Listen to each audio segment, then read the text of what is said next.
에스더 9장입니다. 조금 본문을 수정을 좀 할게요. 주보에는 9장 이렇게 나왔는데 9장 1절로부터 16절까지만 보고 내일은 17절로부터 끝절. 그러니까 뒤로 하나씩 이렇게 밀린다 이렇게 보시면 되겠습니다. 에스더 9장 1절에서부터 16절입니다.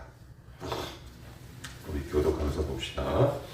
아달월 곧 12째 달 13일은 왕의 어명을 실행하게 된 날이라. 유다인의 대적들이 그들을 제거하기를 바랐더니 유다인이 도리어 자기들을 미워하는 자들을 제거하게 된 그날에 유다인들이 아수엘 왕이 자기들을 하니 모든 민족이 그들을 두려워하여 능히 막을 자가 없고 각 지방 모든 지방과 대신들과 총독들과 왕의 사물을 보는 자들이 모르드게를 두려워하므로 다 유다인을 도우니 모르드게가 왕궁에서 존귀하여 성전 창대하니 이 사람 모르드게의 명성이 각 지방에 퍼지더라. 유다인이 칼로 그 모든 대적들을 쳐서 도륙하고 진멸하고 자기를 미워하는 자에게 마음대로 행하고 유다인이 또 도성 수산에서 500명을 죽이고 진멸하고 또 바산다다와 달본과 아스바다와 아리다다와 바마스다와 아리세와 외사다 곧 함무다의 손자여 유다인의 대적 하만의 10아들을 죽였으나 그들의 재산에는 손을 대지 아니하였더라. 그날의 도성 수산에서 도륙한 자의 수요를 왕께 아뢰니 왕이 왕후 에스더에게 이르되 유다인이 도성 수산에서 이미 500명을 죽이고 멸하고 또 하만의 10아들을 죽였으니 왕의 다른 지방에서는 어떠하였겠느냐. 이제 그대의 소청이 무엇이냐. 곧 허락하겠노라. 그대의 요구가 무엇이냐.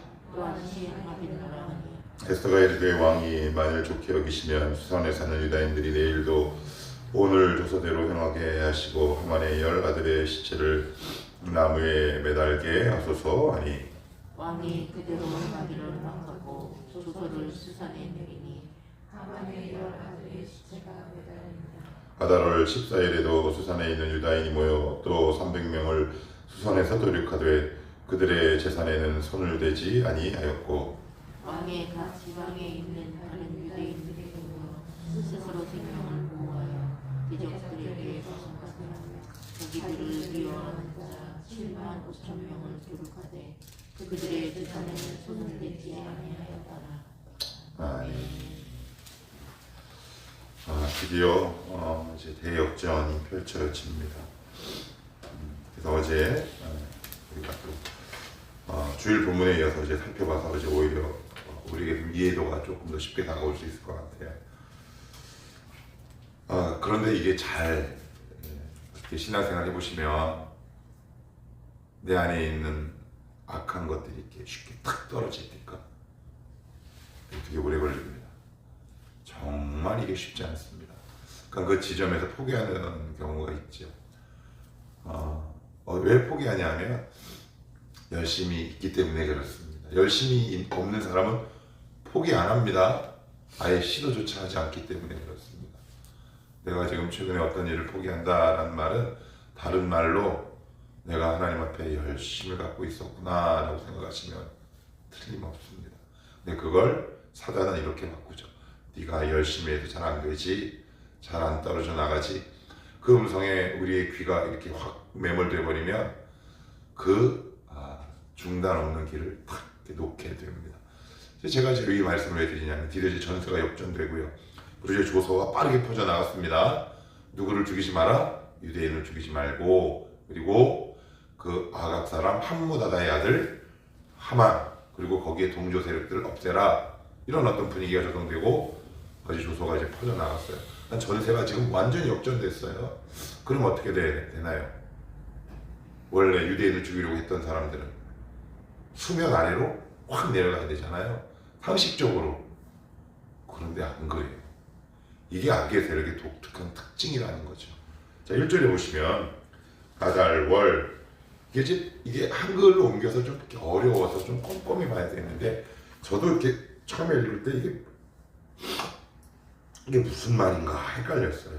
아달월 곧 12째 달 13일은 왕의 어명을 시행하게 된 날이라 유다인의 대적들이 그들을 제거하기로 바랐더니 유다인이 도리어 자기들을 미워하는 자들을 제거하게 된 그날에 도리어 그날에 2절까지 이어져요. 유다인들이 아하수에로의 왕의 각 지방 각 읍에 모여 자기들을 해하고자 한 자를 죽이려 하니 그래요. 이게 무슨 말이냐면 유다인들이 자기들을 해하고자 한 자 그리고 도리어 그날 조서가 내렸는데 오히려 그 남아있던 잔존 세력들이 유다인을 대적하는 것을 멈추지 않았다라는 얘기예요. 그러니까 이게 말이 좀 어렵죠. 이게 무슨 말인가? 쉽게 얘기하면 그런 말이에요. 이미 전세가 역전됐어요. 그런데 그들은 수면 및 물 밑으로 가라앉지 않고 도망가지 않고 그 조서가 반포되고 분명히 역전이 됐음에도 불구하고 유다인들을 향한 경계와 오히려 적대적인 마음, 더 나아가 죽이려고 하는 마음이 꺼지지 않았다 라고 오늘 성경은 이야기합니다. 그러니까 이게 잘 밟아도 잘 안 죽죠. 아까 서두에서 드린 말씀을 조금 다시 끌고 오면 이제 우리는 그 지점에서 되게 힘들어해요. 아, 저 사람 혹은 나의 모습을 보며 언제 그럴까? 난 언제 될까? 언제 될까? 이런 어떤 자기 정죄감 그리고 안타까운 마음들이 이렇게 뒤섞여서 내 신앙을 흔들리게 할 때가 있다 없다? 있다. 어떤 경우에 이런 사람은 어떤 사람이다? 열심히 있는 사람이에요. 근데 이걸 보지 못하게 하고 실패한 것만 보게 해요. 나는 거봐 너 실패했지? 너 아예 시도하지 마. 그래서 막 하다가 넘어지고 또 일어나서 또 넘어지고 그러면 또 사단의 음성에 속아서 또 넘어지고 그냥 쭉 가셔야 합니다. 우리는 원래 그런 존재예요. 하나님은 그 모든 과정을 통해서 우리를 더욱더 든든하게 세워가십니다. 그 넘어지는 과정이 성숙으로 가는 또 하나의 단계예요. 근데 우리는 애들이 넘어지잖아요. 실패입니까? 어떤 부모가 걸음마를 막 배우는 아이가 넘어졌다고 싸대기를 그런 부모 없지요. 근데 누구는 사단은 우리를 째려보죠. 너 이것도 못 걸어. 그럼 우리는 푹 하고 기가 좋습니다. 근데 우리 아버지는 우리 하나님은 좀 조심스러운 표현이긴 하지만 제가 20대 때 이런 비슷한 상황 때문에 하나님 앞에 주일 예배를 드리고 제 방에 들어가서 일산이었을 때요. 막 기도를 하고 있어요. 하나님 저 이거 잘 안 돼요. 속상합니다. 주님 좀 도와주십시오. 라고 했는데 그때 갑자기 제 안에 드는 생각이 이 그림이 딱 떠오르더라고요. 부모가 아이를 이렇게 안고 공원 안전한 곳에 데리고 가서 아이를 한 3, 4m 앞에 두고 부모가 여기 해본 적 있으시죠? 여기 저도 엄청 해봤어요. 우리 아니 데리고 의민이 데리고 우리 딸들이 넘어졌을 때 이런 새끼 그러지 않았어요. 따뜻하게 웃으면서 더 자꾸 넘어진다 싶으면 제가 이렇게 안고 가기도 하고 적당한 때가 되면 내려놓고 바로 앞에서 박수 치면서 아빠만 따라와. 근데 그 장면이 딱 떠오르면서 이런 생각이 드는 거예요. 그래 한 걸음씩만 가자. 넘어져도 다시 일어나자. 사단은 우리를 끊임없이 공격합니다. 왜요? 그 공격을 통해 우리가 잘할 수 있기 때문에 하나님이 선하신 역사 가운데 그들의 것들을 끝까지 남도록 허락하세요. 그러니까 그들의 사역은 뭐예요? 성도를 괴롭히는 거예요. 그러면 그들의 사명을 통해 오히려 우리가 잘할까요? 잘합니다. 이게 이제 하나님의 위대한 계획입니다. 이것까지 우리가 보실 수 있어야 돼요. 좀 중요한 건 악의 세력은 끝까지 남아 있습니다. 그래서 중단 없이 가십시다. 혹시 최근에 넘어지셔서 자기한테 막 속상하셨어요? 괜찮아요. 주님이 오늘도 이 말씀을 통해 우리에게 이렇게 다가오세요. 신성아, 다시 걸어. 나는 너 괜찮아. 왜 사단의 음성에 귀를 기울여서 너 자신을 아프게 하냐? 자, 내 음성 듣고 오늘도 한 걸음 한 걸음 다시 걸어가는 거야. 이렇게 말씀하신다는 말이죠. 그러니까 그 음성에, 사단의 음성에 속지 마세요. 그것을 하나님이 나를 보는 시선이구나 라고 오해하시면 사단에게 나는 지금 완벽하게 속은 거다. 근데 속은 것도 잘하셨어요. 그러면서 우리는 배워가요. 이거구나. 우리의 실패를 통해 우리는 점점점 그분에게까지 자라갑니다. 그렇지만 중요한 건 중단하지 마시라. 이해되셨죠? 예, 저도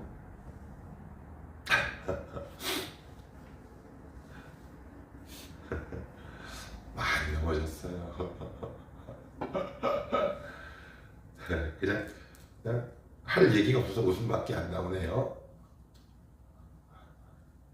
감사하기도 하고 죄송하기도 하고. 자, 하여튼 그랬다. 그죠? 자, 3절도 한번 볼게요. 3절은 같이 한번 봅니다. 시작. 각 지방 모든 지방관과 대신들과 총독들과 왕의 사물을 보는 자들이 모르드게를 두려워함으로 다 유다인을 도우니, 유다인을 도우는 이유가 뭐예요? 누구를 두려워한 거예요? 모르드게가 최고의 자리에 탁 올랐잖아요.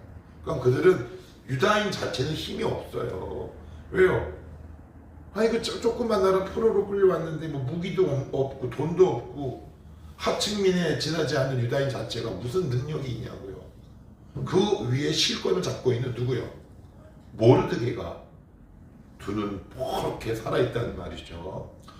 그걸 두려워하는 거예요. 사단은 우리를 두려워하지 않아요. 예수님 때문에 우리를 두려워해요. 그래서 우리가 예수님과 꽉 붙어 있어야 하는 이유예요. 그런데 많은 경우에 예수님을 몰라라 하고 살아가지요. 그래서 어제 우리 교동문 할 때도 요한복음 15장 했잖아요. 너희는 가지요. 그지요? 예. 그러니까 주님과 함께 이렇게 우리가 살아가지 않으면 사단은 지금도 우리를 이렇게 보고 있어요. 그런데 나를 보고 두려워하나? 라고 내가 생각을 딱 하는 순간, 이거나 아니면 저 양반 없어도 살겠는데? 라는 생각이 딱 들면 그때 바로 공격하죠. 제가 몇 번 말씀드렸죠? 아주 여러 차례 말씀을 드렸습니다. 20여 년 전에 저 장신대 신대원 다닐 때 저랑 아는 친한 신대원 우리 동기 겸 아는 동생 아들이, 걔가 예레미야였나 나오미였나 하여튼 그래요. 막 울면서 씩씩거리면서 왔다 그랬잖아요. 막 씩씩거리면서 왔어요. 삼촌! 나 의민이 때리고 싶은데 삼촌 때문에 무서워서 때릴 수가 없어. 그러면서 가는 거야. 야, 그때 진짜 내가 진리를 알았다는 거 아니에요. 야, 나 때문에 우리 딸을 못 건드리는구나. 의민이는 아무것도 아닌데 내가 무섭구나. 그래, 주님 손 꼭 붙잡고 고아처럼 살지 말자. 여러분, 고아처럼 사시면 안 돼요. 왜요? 사단은 여러분을 두려워하지 않아요.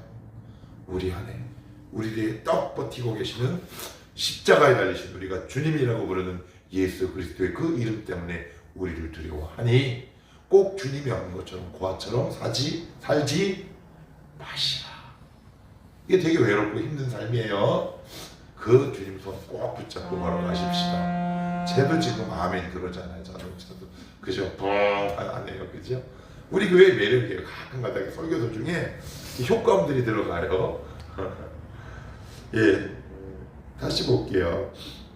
모르드게를 두려워함으로. 그래요.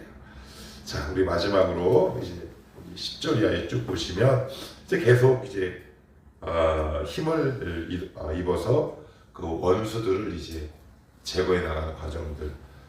어제 제가 드린 말씀인데 10절도 보시면 제산에는 손을 대지 않았다. 기억나시죠? 15절에도 그리고 16절에도 재산에는 손을 대지 않았다. 그래. 그리스도인은 포기할 권리가 있거든요. 제가 예전에 주일 설교 때 이렇게 말씀을 드렸습니다. 이 볼펜은 누구 건가요? 이건 제 거예요. 이 볼펜을 포기할 권리는 누구한테만 있습니까? 저한테만 있습니다. 이게 무슨 얘기예요? 내가 주인이란 얘기예요. 그러니까 우리는 자꾸 오해한다 그랬죠. 내가 무언가를 얻으면 주인이라고 생각하는데 그리스도인의 법칙은 완전 달라요. 내가 버릴 수 있는 것만 나는 주인이 돼요. 이게 무슨 얘기냐? 신앙의 덕을 위해 내가 누릴 수 있는 유익을 기꺼이 포기하는 삶이에요. 그것이 한 번이 아니라 오늘 여기서 몇 번 반복됐나요? 10절, 15절, 16절. 이제 이 정도면 반복이라는 얘기죠. 하나님, 제가 이 권리를 마땅히 누릴 수 있습니다. 그러나 제가 누리지 않겠습니다. 진짜 주인이죠. 더 예를 들어볼까요? 빌립보서 2장 5절에서부터 7절. 그는 근본 하나님의 본체시나 하나님과 동등됨을 될 것으로 여기지 아니하시고 오히려 자기를 비워 종의 형체를 가졌죠. 예. 그러니까 이제 우리는 이걸 잘 생각 안 하죠. 근데 이제 하나님이 저와 여러분들을 이 믿음의 수준까지 끌어올리실 겁니다. 그런데 우리는 참 가기 싫죠.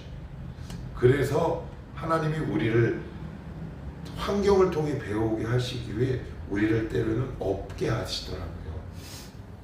근데 우리는 거기서 어떻게 기도하냐면 채워주시옵소서라고 저는 기도했어요. 근데 잘 안 채워져요. 안 채워지니까 뭐가 돼요? 원망이 되고 뿔이 돼요. 그런데 그것이 길어지다 보니까 제가 뭘 배우냐? 잠깐만. 하나님은 분명히 살아계셔. 그죠? 그런데 내 기도대로 안 되는 게 뭘까? 생각을 하게 되더라고요. 그 생각하는 과정 속에서 뭘 배우냐? 하나님이 나에게 포기할 수 있는 권리를 배우게 하시는 여기까지 가셔야 돼요. 그 다음에 주세요. 그 다음에 주셔야 탈이 안 나기 때문에. 이게 되게 역설이에요. 믿음의 덕을 위해서 포기. 100번 들어보세요. 그게 가능한가? 우리는 그렇게 듣는다고 바로 되지 않습니다. 훈련이 필요하죠. 그래서 어떤 상황으로 하나님이 우리를 이렇게 내몰기도 하세요. 없는 상황이 이어지게 하세요. 거기서 막 끙끙대고 몸부림치며 원망도 해보고 기도도 해보고 말씀도 붙잡아 보지만 내가 기대되는 대로 어떤 내 상황이나 여건이 개선되지 않죠. 그러면 거기서 고민을 하게 돼요. 왜 그럴까? 이거 내가 뭐 불심이 잘못되냐? 이런 접근법도 우리 가운데 생기죠. 그런데 그렇지 않아요. 하나님은 우리의 연약함 아시죠. 부족함 아십니다. 그런데 하나님께서 우리에게 요구하시는 건 늘 동일해요. 그리스도의 성품이에요. 성품. 이걸 빨리 눈치채셔야 돼요. 이게 되게 중요해요. 우리를 구원하신 이유가 바로 이것 때문이거든요. 그리스도의 성품, 그리스도의 인격, 그리스도의 장성한 분량에 이르는 것. 그래서 그분이 결국 이 땅에 내려오셨다는 것은 모든 권리를 어떻게 한 거예요? 포기한 거예요. 누릴 수 있음에도. 그러니까 여기까지 우리를 끌고 올리시는 거예요. 이렇게. 그런데 우리는 올라가기 싫죠. 왜? 이건 세상에서 없던 법이거든요. 우리는 뭐가 편한 줄 아세요? 그냥 열심히 믿으면 애들 잘 되고 어느 정도 현찰도 좀 있고 집도 좀 이렇게 아주 화려하진 않지만 좀 있고 우리가 원하는 수준은 딱 여기예요. 아니라고 말 못해요. 우리 저도 그래요. 딱 요 수준이 딱 좋아요. 우리는 하나님도 매일 찾는 게 얼마나 귀찮고 힘든데요. 동의를 안 하시네. 믿음이 나보다 좋아가지고 집에 가서 동의할까면서 우리가 원하는 수준은 그거예요. 저도 그래요. 근데 하나님은 우리를 거기에 머물게 하지 않으시더라고요. 그러니까 우리는 늘 고민해요. 왜 그럴까? 왜 그런다? 우리에게 요구하시는 품성과 인격이 있다. 왜? 우리는 그분의 자녀잖아요. 천국에서 우리 하나님과 영원히 살아야 하잖아요. 그 천국에 이미 갈 티켓을 우리는 가지고 있지만 거기서 살아도 될 인격은 이 땅에서 만들어 가야 하잖아요. 여기에 하나님의 초점이 있다는 것을 여러분이 아신다면 내 신앙의 방향을 틀 수 있는 거예요. 그러면 인생이 조금 손해집니다. 겪으시면 알아요. 기도할게요.